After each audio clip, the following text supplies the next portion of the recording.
Amém. Louvado seja o Senhor pelo perdão que Ele concede à nossa vida, ao seu povo, à sua igreja, que confessa, que reconhece os seus pecados. Irmãos, vamos abrir a palavra do Senhor para a nossa meditação nessa noite. Eu vou fugir um pouco de Filipenses e nós vamos ler Gênesis, capítulo 41.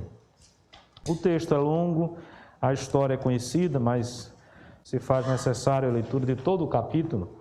E depois nós vamos discorrer um pouco sobre esse texto. Esse período de máscara, né? Quem tem óculos e precisa ler, sofre um bocado, né? Não sei os irmãos, mas no meu caso embaça tudo. Então eu preciso baixar um pouquinho a máscara, senão não vou conseguir ler em hipótese nenhuma. Eu estou na luta aqui entre a máscara e a necessidade de usar o óculos, né, para fazer a leitura. Gênesis capítulo 41, diz assim: Passados 2 anos completos, Faraó teve um sonho, e eis que estava em pé junto ao rio Nilo. Do rio subiam 7 vacas de boa aparência e gordas, e pastavam no meio dos juncos. Após elas subiam do rio outras 7 vacas de aparência feia e magras, e pararam junto às primeiras, na margem do rio. As vacas de aparência feia e magras engoliam as 7 vacas de boa aparência e gordas. Então Faraó acordou, tornando a dormir, sonhou outra vez, de uma só haste saíam 7 espigas cheias e boas, e após elas nasciam 7 espigas mirradas e queimadas pelo vento leste. As espigas mirradas devoravam as 7 espigas grandes e cheias. Então Faraó acordou. Tinha sido um sonho. De manhã, ao despertar, muito perturbado, mandou chamar todos os magos do Egito e todos os seus sábios. Contou-lhes os seus sonhos, mas não havia ninguém que pudesse dar a interpretação. Então, o copeiro-chefe disse a Faraó: Hoje me lembro das minhas ofensas. Quando Faraó ficou irado com os seus servos e me pôs na prisão, na casa do comandante da guarda, a mim e ao padeiro-chefe. Tivemos um sonho na mesma noite, eu e ele. Sonhamos e cada sonho tinha o seu próprio significado. Achava-se conosco um jovem hebreu, escravo do comandante da guarda. Contamos a ele os nossos sonhos e ele nos deu a interpretação a cada um segundo o seu sonho. E tal como nos interpretou, assim aconteceu. Eu fui restituído ao meu cargo e o outro foi enforcado. Então Faraó mandou chamar José, e o fizeram sair às pressas da masmorra. Ele se barbeou, mudou de roupa e foi apresentar-se a Faraó. Este lhe disse: Tive um sonho, e não há quem o interprete. Porém, ouvi falar a respeito de você, que quando ouve um sonho é capaz de interpretá-lo. José respondeu: Isto não está em mim, mas Deus dará resposta favorável a Faraó. Então Faraó disse a José: No meu sonho eu estava em pé na margem do Nilo, e eis que subiam dele 7 vacas gordas e de boa aparência, e pastavam no meio dos juncos. Após estas subiam outras vacas fracas, muito feias e magras. Eu nunca tinha visto vacas tão feias em toda a terra do Egito. E as vacas magras e ruins devoravam as primeiras 7 vacas gordas. E depois de terem engolido, não dava a aparência de que as tinha devorado, pois o aspecto delas continuava ruim como no princípio. Então acordei. Depois vi, em meu sonho, 7 espigas, que 7 espigas saíam da mesma haste, cheias e boas. Depois delas, nasceram 7 espigas secas, mirradas e queimadas pelo vento leste. As 7 espigas mirradas devoravam as 7 espigas boas. Contei isto aos magos, mas ninguém foi capaz de me dar interpretação. Então José respondeu: O sonho de Faraó é apenas um. Deus revelou a Faraó o que ele vai fazer. As 7 vacas boas serão 7 anos. As 7 espigas boas também 7 anos. O sonho é um só. As 7 vacas magras e feias que subiam após as primeiras serão 7 anos, bem como as 7 espigas mirradas e queimadas pelo vento leste. Serão 7 anos de fome. Esta é a palavra, como acabo de dizer a Faraó. Deus manifestou a Faraó o que ele vai fazer. Eis que vem 7 anos de grande abundância por toda a terra do Egito. Depois virão 7 anos de fome. Toda aquela abundância será esquecida na terra do Egito, e a fome consumirá a terra. E não será lembrada a abundância na terra por causa da fome, que seguirá, porque será gravíssima. O sonho de Faraó foi repetido, porque a coisa é estabelecida por Deus, e Deus se apressa a fazê-la. Agora, pois, Faraó devia escolher um homem ajuizado e sábio e encarregá-lo de dirigir a terra do Egito. Faraó devia fazer isto por administradores sobre a terra e recolher a 5ª parte dos frutos da terra do Egito nos 7 anos de fartura. Esses administradores deviam ajuntar toda a colheita dos bons anos que virão, recolher cereal por ordem de Faraó, para mantimento nas cidades e guardá-lo em armazéns. Assim, o mantimento servirá para abastecer a terra nos 7 anos da fome que haverá no Egito, para que a terra não seja destruída pela fome. O conselho agradou a Faraó e a todos os seus oficiais. Então, Faraó perguntou aos seus oficiais: será que poderíamos achar alguém melhor do que José, um homem em que está o Espírito de Deus? Depois Faraó disse a José: visto que Deus revelou tudo isso a você, não há ninguém tão ajuizado e sábio como você. Você será o administrador da minha casa, e todo o meu povo obedecerá à sua palavra. Somente no trono eu serei maior do que você. E Faraó disse mais a José: eis que eu constituo autoridade sobre toda a terra do Egito. Então Faraó tirou o seu anel sinete da mão e o pôs no dedo de José. Mandou que o vestissem com roupas de linho fino e lhe pôs no pescoço um colar de ouro. E o fez subir na sua 2ª carruagem, e clamavam diante dele: inclinem-se todos. Desse modo, deu-lhe autoridade sobre toda a terra do Egito. Disse ainda Faraó a José: eu sou o Faraó, mas sem a sua ordem, ninguém poderá fazer nada em toda a terra do Egito.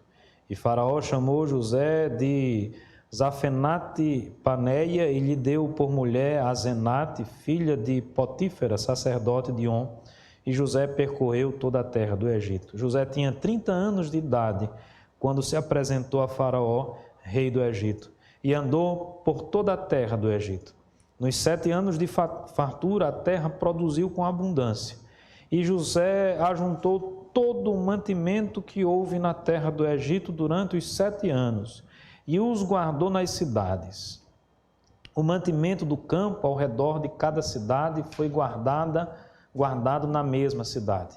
Assim, José ajuntou muitíssimo cereal, como a areia do mar, até perder a conta, porque ia além das medidas.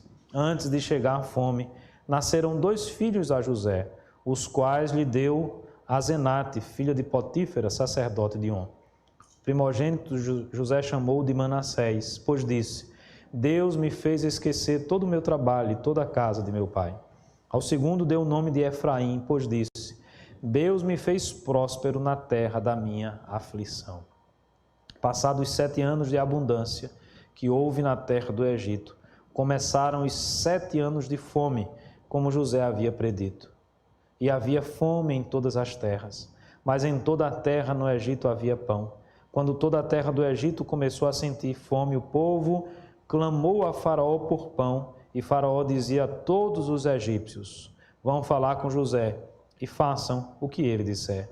Havendo, pois, fome sobre toda a terra, José abriu todos os celeiros e vendia aos egípcios, porque a fome aumentava na terra do Egito, e todas as terras vinham ao Egito para comprar de José, porque a fome aumentava em todo o mundo. Amém. Que Deus abençoe a sua palavra. Vamos orar, irmãos, mais uma vez. Eu vou pedir ao presbítero Jorge que nos eleve a Deus em oração nesse instante.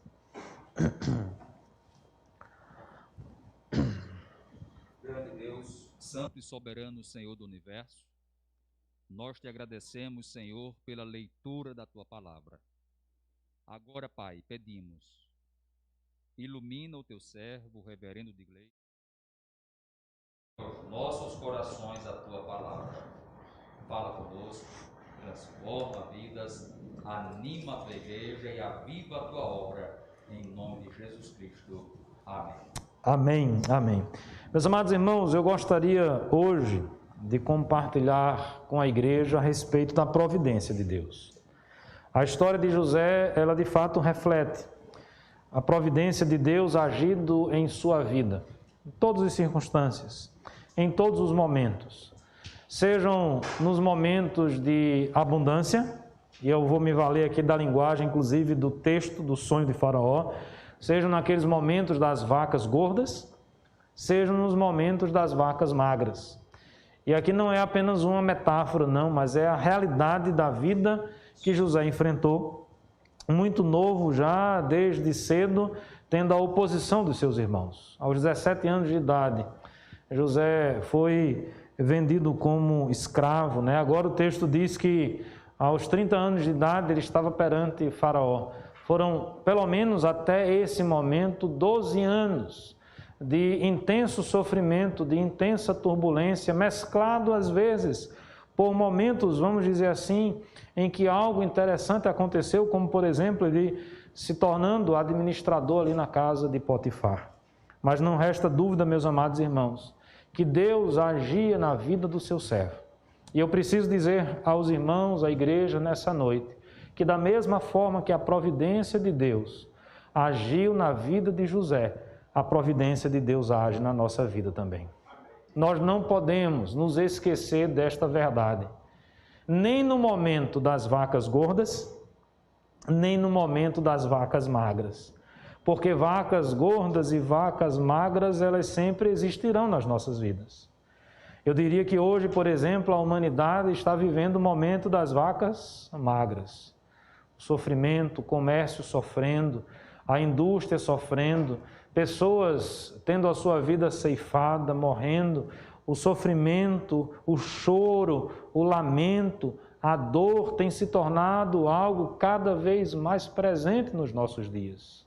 Nas ruas, ao invés de ouvirmos a brincadeira das crianças, seja jogando bola, seja andando de bicicleta, nós ouvimos as sirenes das ambulâncias.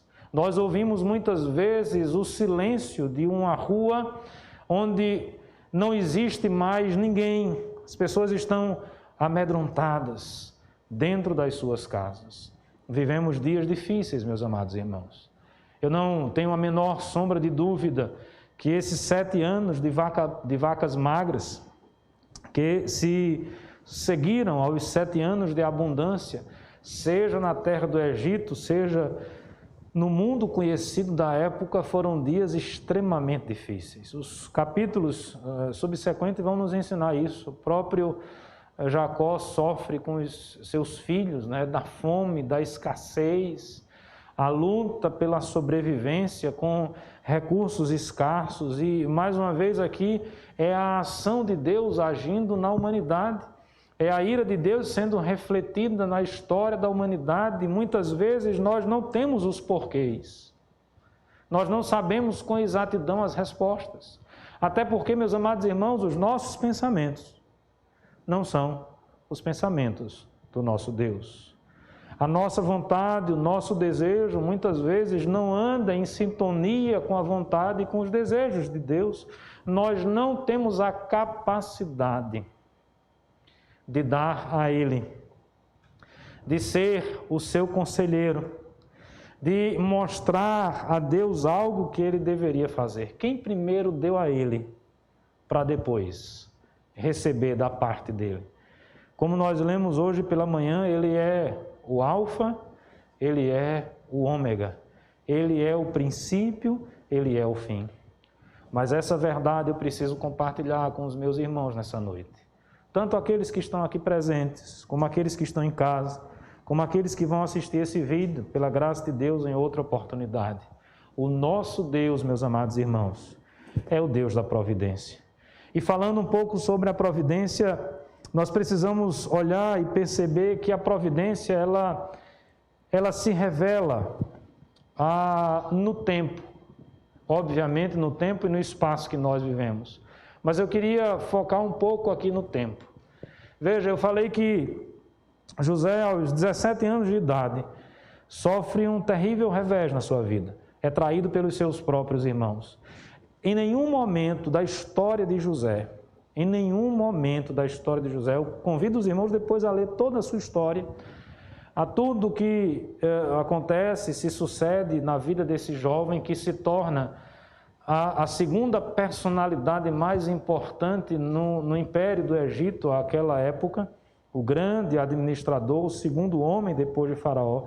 Em nenhum momento na vida de José, mesmo quando estava dentro daquele poço, mesmo quando estava sofrendo a traição dos seus irmãos, mesmo quando foi colocado longe do seu pai que tanto amava, não é?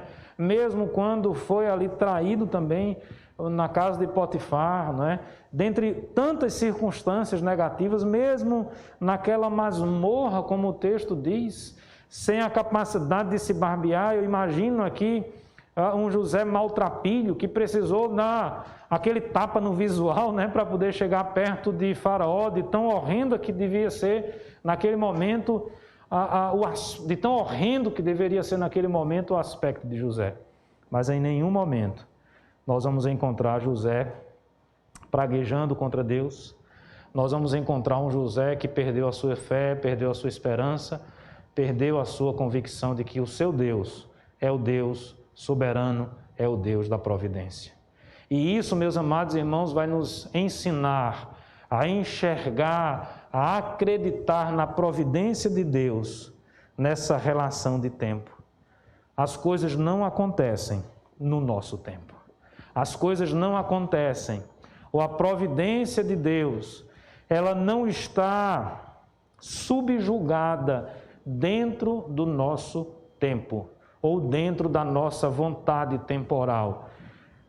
Se olharmos um pouco para os dias que vivemos, obviamente chegaremos rapidamente, todos nós, à conclusão de que vivemos numa sociedade extremamente imediatista. Acho que os irmãos concordarão comigo nesse sentido. Pense um pouquinho, avalie, por exemplo, na atitude das nossas crianças, dos nossos jovens, dos nossos adolescentes, que quando querem alguma coisa, querem para aqui e para agora. E não apenas eles, nós, os mais experientes, também já embarcamos nessa ciranda do querer as coisas aqui e agora, não é? A coisa imediata, a comida tem que ser rápida, o fast food, né? Eu não espero mais a estação apropriada da fruta, eu vou fazer de tudo para que tenha aquela fruta todo tempo, todo momento, não é? No supermercado você pode inclusive comprar a fruta já toda cortada, toda arrumadinha, porque nós não queremos, entre aspas, aqui, perder tempo com essas coisas. E se eu posso, eu quero as coisas num determinado tempo, no meu momento, na minha vez.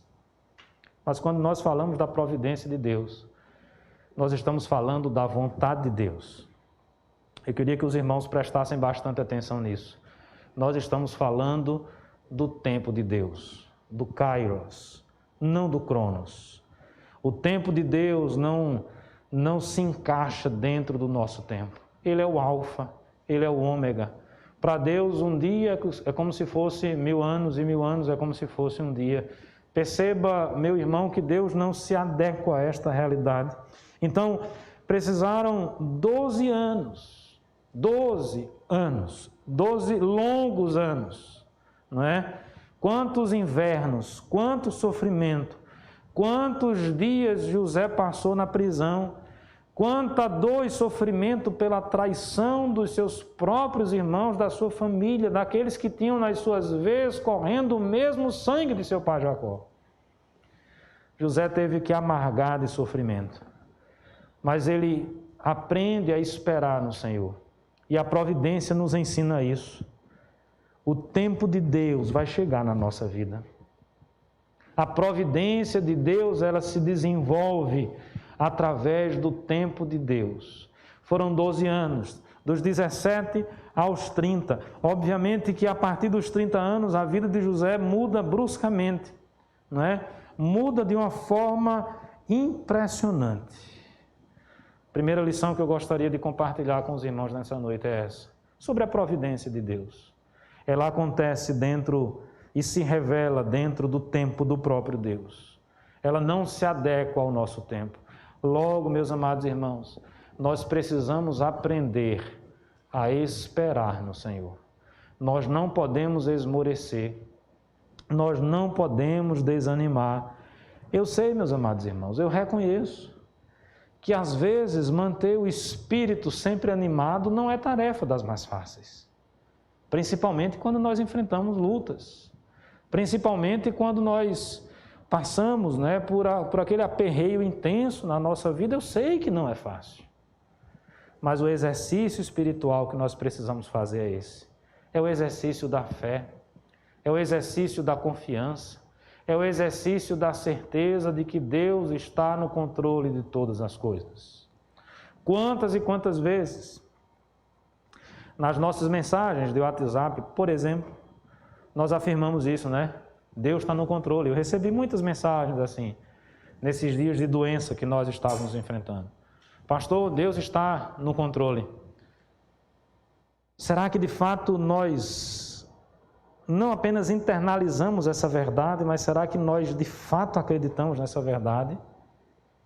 Aquele que acredita na providência de Deus, aquele que confia na providência de Deus, ele acredita nessa verdade. Deus está no controle, mesmo nos dias das vacas magras. Mesmo no dia da aflição, Deus está no controle. Porque a vida, meus amados irmãos, não é feita só de bonança. Existe a tempestade, existe a bonança. Volta a tempestade, haverá a bonança. E tudo está transcorrendo embaixo do controle, da vontade, do desejo do Deus que é soberano e no tempo dele. E no tempo dele, não esqueça esta verdade. Mas há um outro ponto interessante, é que essa providência de Deus ela vai se revelar através dessa firmeza na fé que nós devemos ter. Nessa firmeza que se revela numa personalidade também firme, que nós, servos de Deus, devemos ter. Veja, meus amados irmãos, José estava aprisionado numa masmorra, provavelmente sem a menor, do ponto de vista humano, possibilidade de reverter aquela sua situação. Ele já havia pedido, tanto ao copeiro como ao padeiro-chefe, que se lembrassem dele, quando, na verdade, ao copeiro-chefe, porque o padeiro foi enforcado, que se lembrasse dele. Alguns anos passaram e ele sequer falou do nome de José, mas mais uma vez entra aqui o ingrediente tempo. Provavelmente nós estaríamos aqui desanimados, provavelmente nós estaríamos desesperançosos, no sentido de dizer, olha, não adianta mais, eu estou nessa masmorra, eu não tenho o que fazer. A justiça aqui é a justiça de Faraó, é o que ele quiser. A justiça aqui é a justiça de Potifar, é o que ele quiser, eu não tenho a quem recorrer.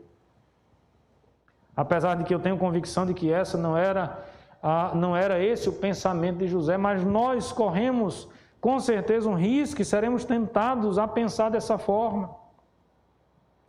E aí José então é retirado daquela masmorra,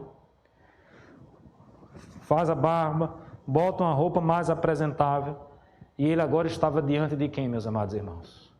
Ele estava diante, talvez, do homem mais poderoso da terra.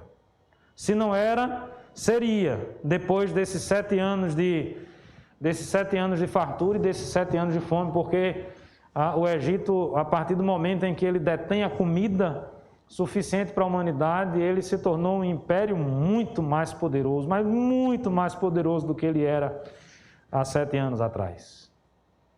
Muitos de nós, talvez, naquele momento, fraquejasse, tergiversasse, mas olha que coisa impressionante. José ele não fraqueja em nenhum segundo, em nenhum momento, e também não faz isso na presença de Faraó. Faraó diz, olha, eu ouvi falar que você ouviu sonhos e que você revelou os sonhos. Ele poderia naquele momento gaguejar, Ele poderia naquele momento não saber o que fazer. Ele poderia naquele momento congelar. Quantos de nós, e talvez de uma nova geração aí, diante das dificuldades e dos problemas, simplesmente congela? Simplesmente não sabe o que fazer. Quando eu digo congela, é que não vai nem para frente nem para trás, nem para o lado direito nem para o lado esquerdo, simplesmente fica inerte. As oportunidades aparecem, as possibilidades surgem, mas eu simplesmente fiquei inerte. Veja, meus amados irmãos, a providência de Deus, ela se revela também quando nós temos firmeza na nossa personalidade, e essa firmeza na nossa personalidade, ela nos é dada através da firmeza na fé que nós temos diante do nosso Deus. Veja aí o verso 16. O verso 16 é a resposta de José diante de Faraó.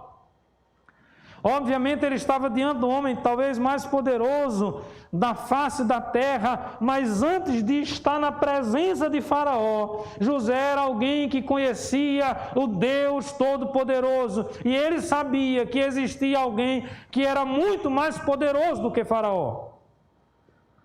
É o princípio da sabedoria, é o temor de Deus no seu coração. Então a sua resposta diante de Faraó é: isso não está em mim, mas Deus dará a resposta favorável a Faraó. Ele tem a sua fé inabalável apresentada naquele momento. Não é o fato de estar diante de Faraó que faz com que ele modifique a sua fé, que faz com que ele agora volte as costas contra o seu Deus. Talvez pensássemos dessa forma: olha, eu estou aqui há 12 anos sofrendo e Deus parece que não olhou para mim. Por que eu vou me manter fiel a esse Deus? Se eu agora estou tendo a possibilidade de receber as benesses de Faraó. Eu posso me aproveitar desse momento, eu posso dizer que eu sou bom mesmo, eu posso dizer que a capacidade está em mim, eu posso dizer que a competência é minha. E eu posso galgar um pouquinho mais, não é, um degrau um pouquinho maior daquilo que eu estou. Talvez Faraó me tire da masmorra, talvez ele me dê um cargo, não é, de serviçal na corte, no seu grande império, não é? Talvez eu possa sair da situação tão adversa que eu estou. Mas a firmeza da personalidade de José, através da firmeza da sua fé, faz com que ele possa professar a sua fé publicamente diante de Faraó, sem tergiversar, sem se colocar amedrontado, sem se colocar como alguém que é inferior, como alguém que está abaixo. Porque ele tinha uma convicção, e essa é a certeza que eu tenho no meu coração, de que ele deveria se ajoelhar apenas perante ao Deus Todo-Poderoso. Meus amados irmãos, a providência de Deus, ela se revela no tempo e no espaço da nossa vida, através do tempo de Deus. Ela se revela quando nós nos portamos e nos colocamos firmes na nossa fé. Porque a providência de Deus age também na nossa fé.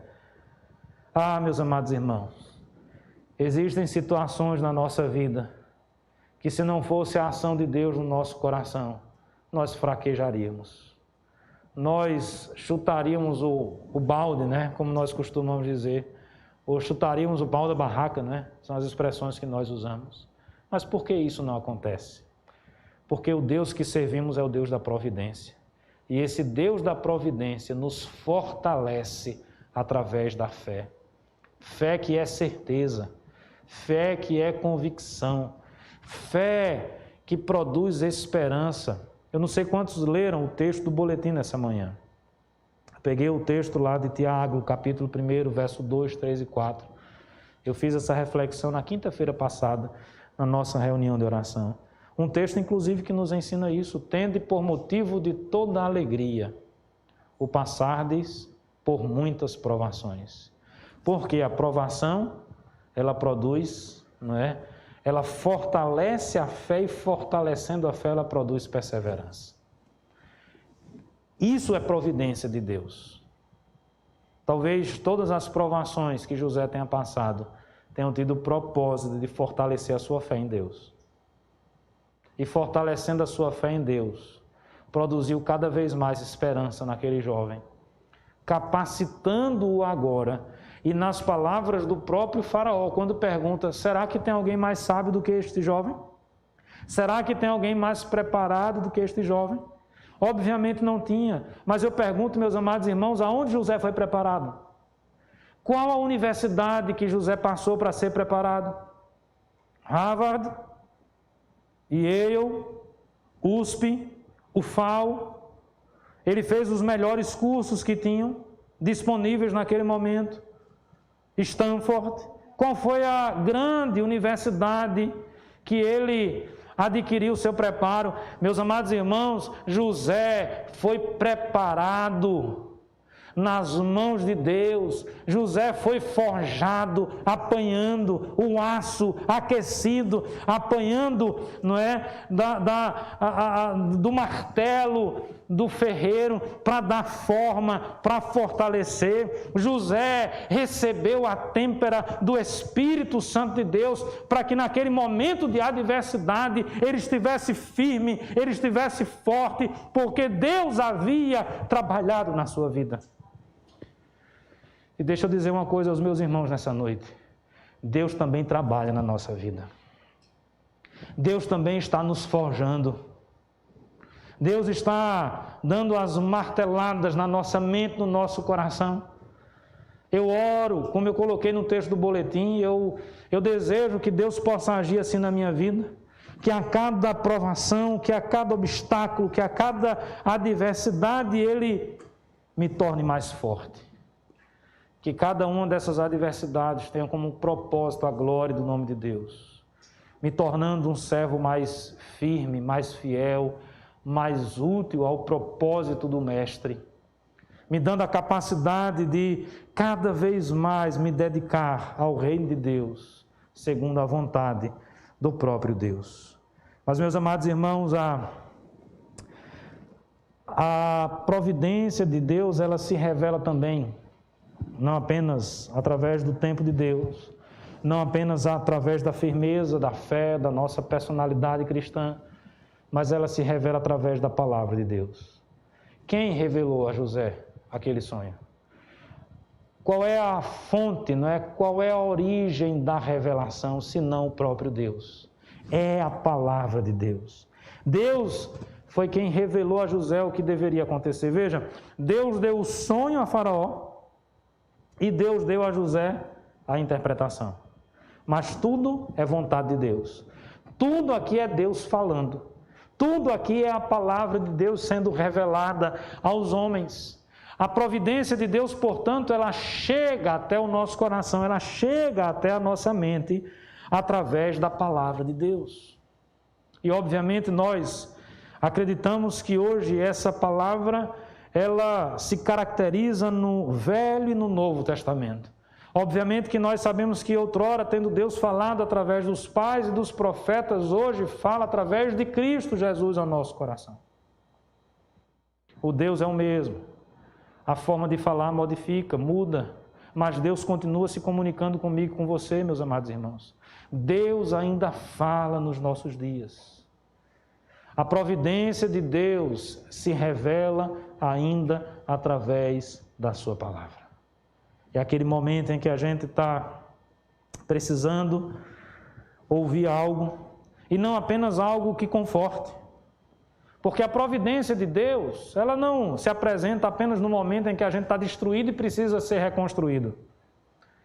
A providência de Deus muitas vezes se revela no momento em que a gente está construído e precisa ser destruído.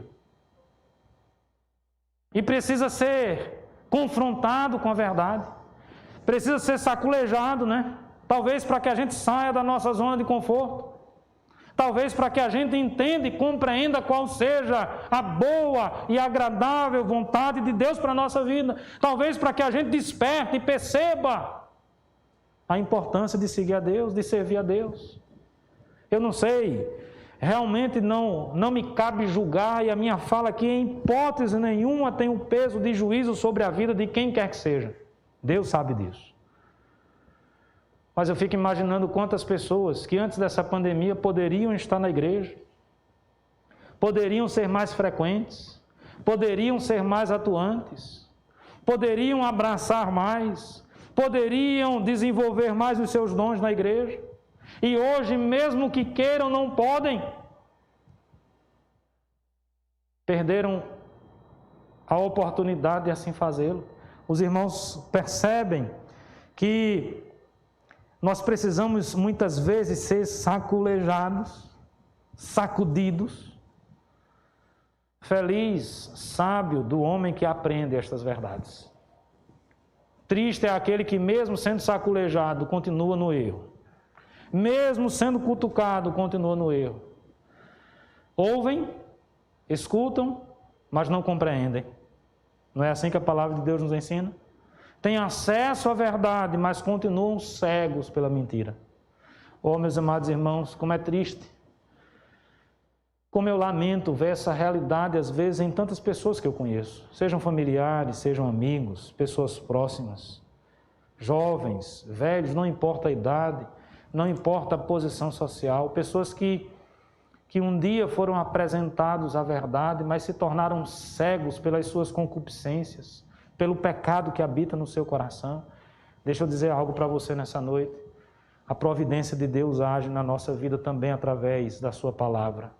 Palavra que é lâmpada para os nossos pés. Palavra que é luz para o nosso caminho. Palavra que confronta o nosso pecado. Palavra que nos levanta quando estamos cabisbaixos. A palavra que restaura a alma, conforme o Salmo 19 nos ensina.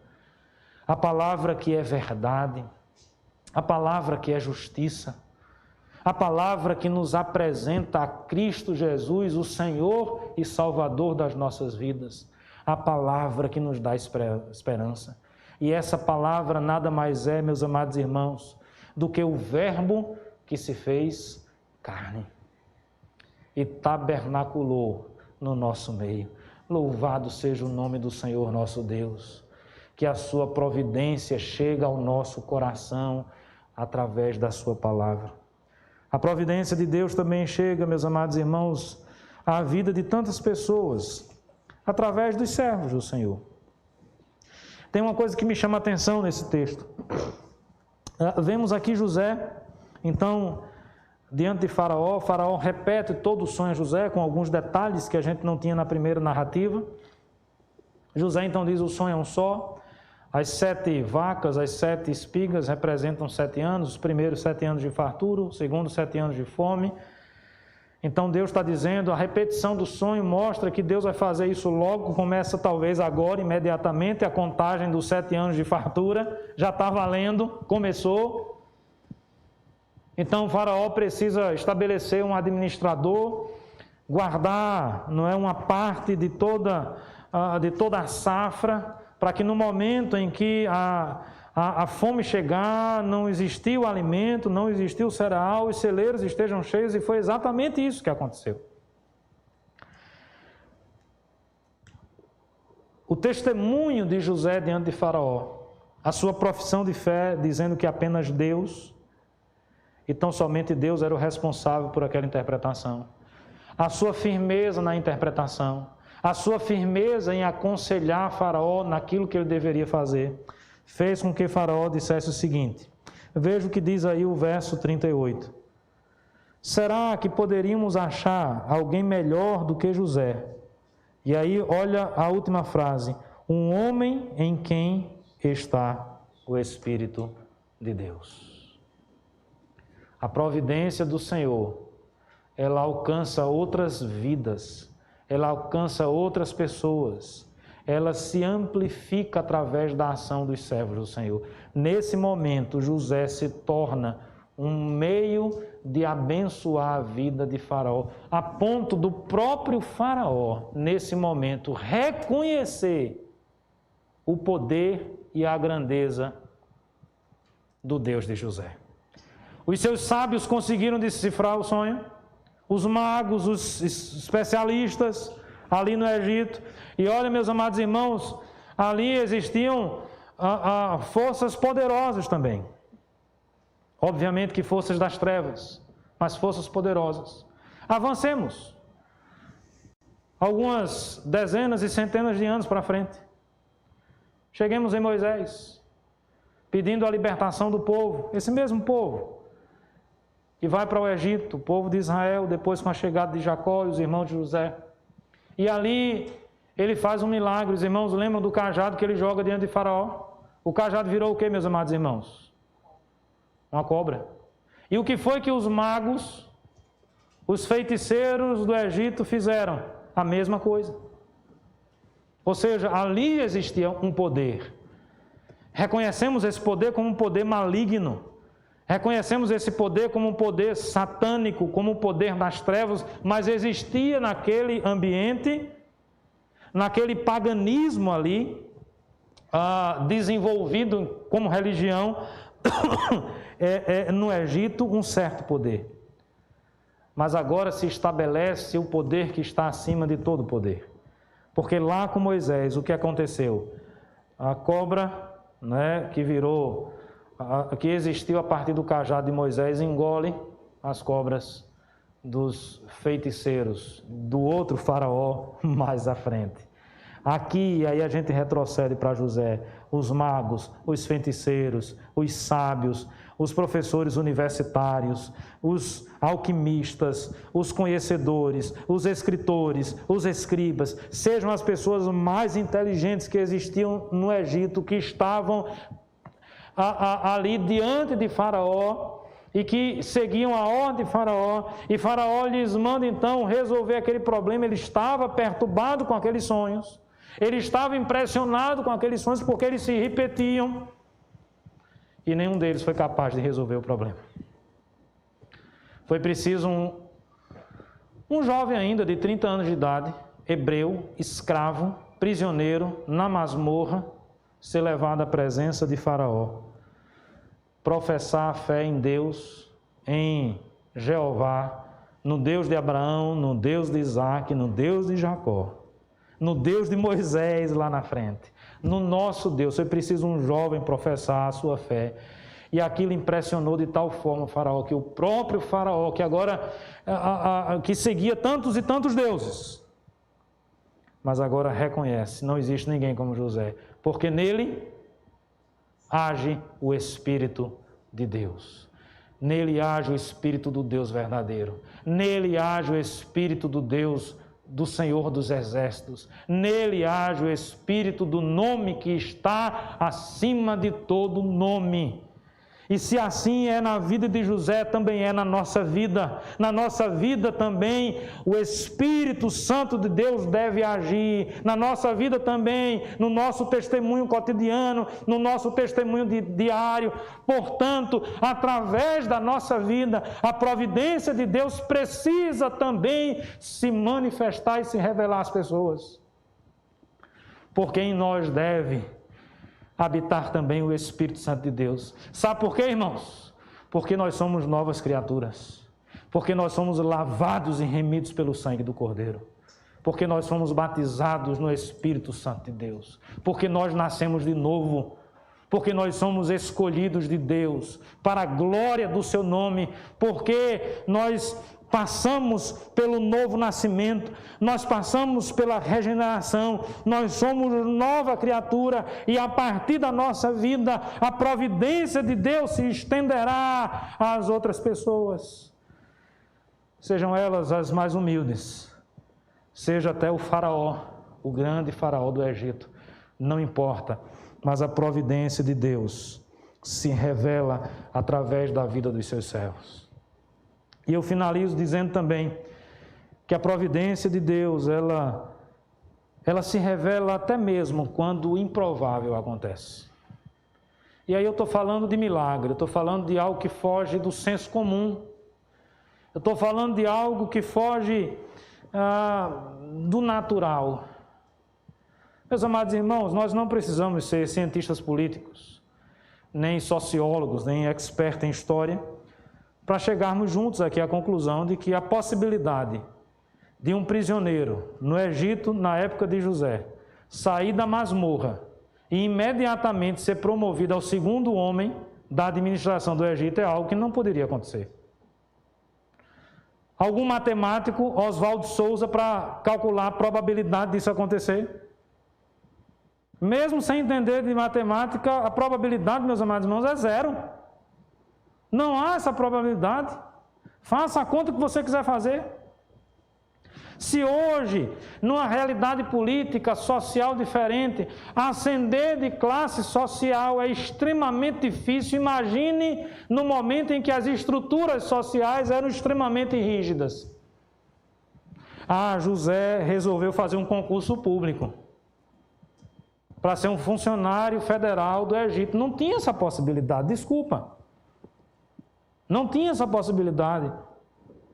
Era algo impensado, era algo impossível, quer seja no Egito Antigo, quer seja até em períodos mais recentes, Idade Média, anos um pouquinho mais para trás, não havia essa mudança nessa estratificação social. O pobre nascia pobre, morria pobre. Geralmente alguma mudança poderia acontecer, se acontecesse de repente uma peste, não é? Uma grande gripe, um grande problema, que aí matava muita gente importante e os cargos precisavam ser reocupados, e talvez nessa desestrutura social atípica alguma coisa pudesse acontecer. Mas fora isso, na Índia, por exemplo, onde tem as castas, uma casta não muda para outra casta. Eu decidi hoje, a partir de hoje eu decidi fazer parte de outra casta. Isso é algo impossível. É algo impensado. É algo impossível. Um jovem sair da masmorra, maltrapilho, com a barba por fazer, vestindo trapos, mal alimentado, sofrido, talvez desnutrido, e de repente diante de Faraó tira o seu anel mais importante e coloca esse anel no seu dedo. Faraó coloca um colar de ouro no seu pescoço. Faraó coloca roupas de linho, os mais caros possíveis nele, e faz dele o segundo homem mais importante do Egito. Meus amados irmãos, a providência de Deus se revela nos impossíveis, nos improváveis, naquilo que não pode ser calculado nas probabilidades matemáticas. De modo que você não pode perder a esperança e a fé nunca. É por isso que quando o médico diz não tem jeito, a gente não despreza a palavra do médico. A gente não despreza e sabe que ele está falando aquilo baseado no conhecimento, baseado na ciência que ele estudou. Mas nós temos uma outra esperança, nós temos uma outra convicção, nós temos uma outra certeza que maior do que aquela palavra é o nosso Deus. E nós só desistimos quando Deus fala que é para desistir. Enquanto Deus não falar que é para desistir, nós acreditamos no impossível. Porque o nosso Deus é o Deus dos impossíveis. Porque a providência de Deus se revela também naquilo que é impossível. Que Deus nos abençoe. Amém.